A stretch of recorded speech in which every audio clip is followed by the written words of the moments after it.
Grief as a way of undoing us. We shut down, cover up, retreat to safe places where we can nurse our raw and sometimes uncivilized emotions.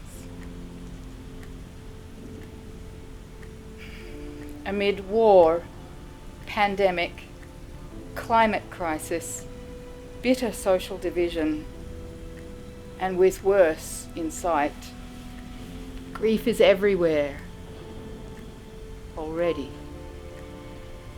Now it strikes closer to home.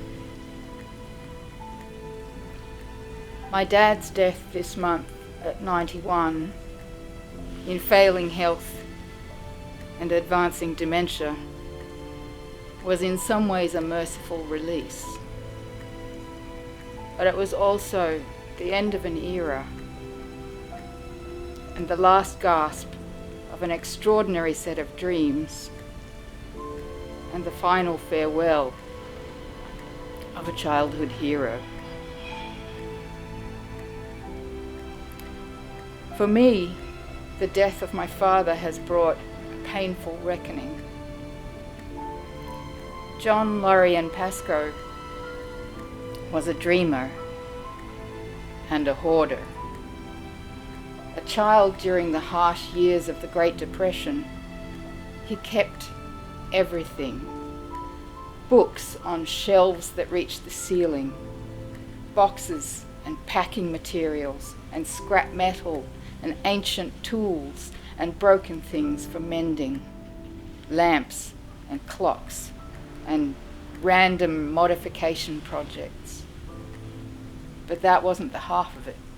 He had 6 liters of sulfuric acid for refilling batteries, a box of fireworks ingredients for making fireworks, old petrol and car parts and building materials and electronics and photographic equipment and at least 2 telescopes. He had a workshop in the garage and another on the back veranda.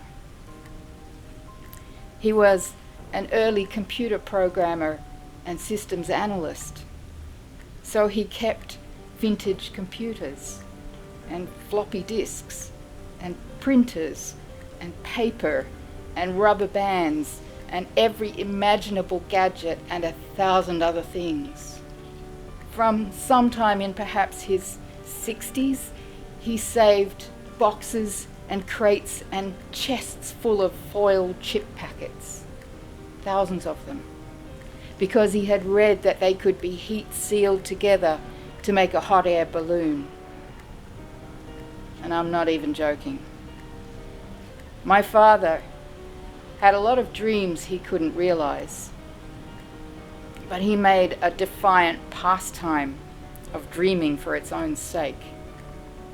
His final failed dream was to be that guy, the one who made a successful voyage, or perhaps disappeared over the horizon never to return in a chip foil balloon.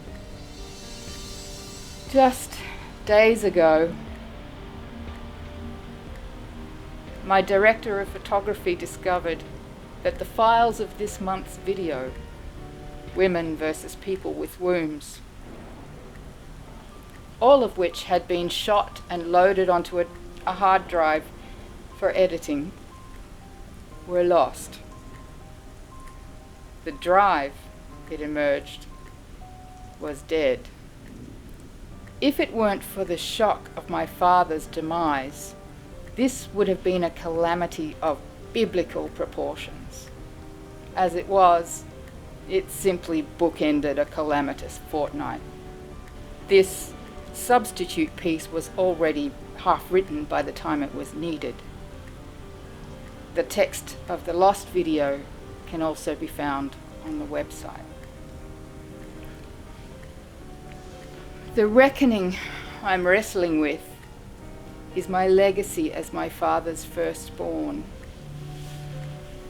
His idealism, his ambition, his naivety, and his grief and bewilderment at the widening gulf between his vision of the future and the world of other people. I wrestle with his fear of others and our uncertainty at how to approach them. I wrestle with his and my shaky sense of time, our tendency to procrastinate, run late, underestimate how long things take, and stay up all night, creating amazing things that few people will ever see.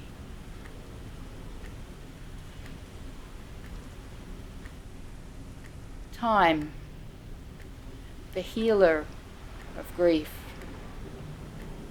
My father's has run out, and now the world itself is on borrowed time.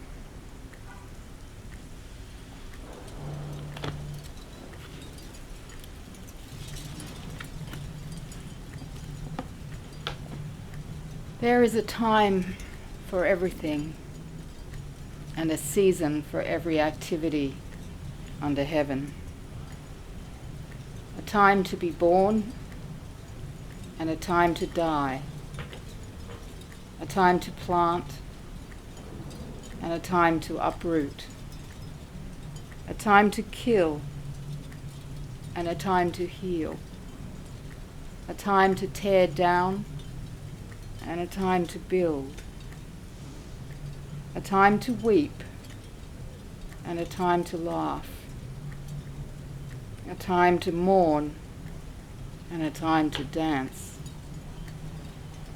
A time to scatter stones and a time to gather them. A time to embrace and a time to refrain. A time to search and a time to give up. A time to keep and a time to throw away. A time to tear and a time to mend.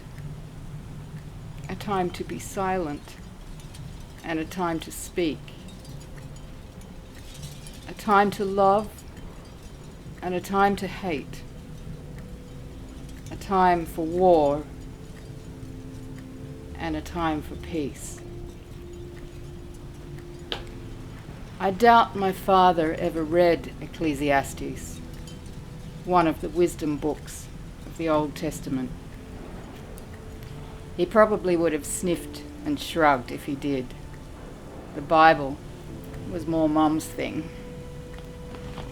But the words of the old sage bring me comfort with their reminder that the wheel turns, dark times give way to light.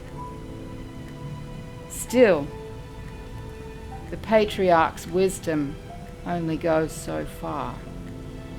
They never imagined a future this dystopian.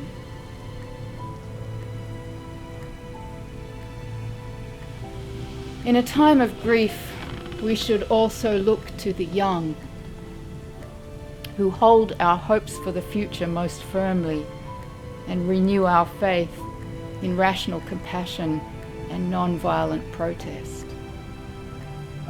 I urge you to support Extinction Rebellion and the school strikes however and whenever you can.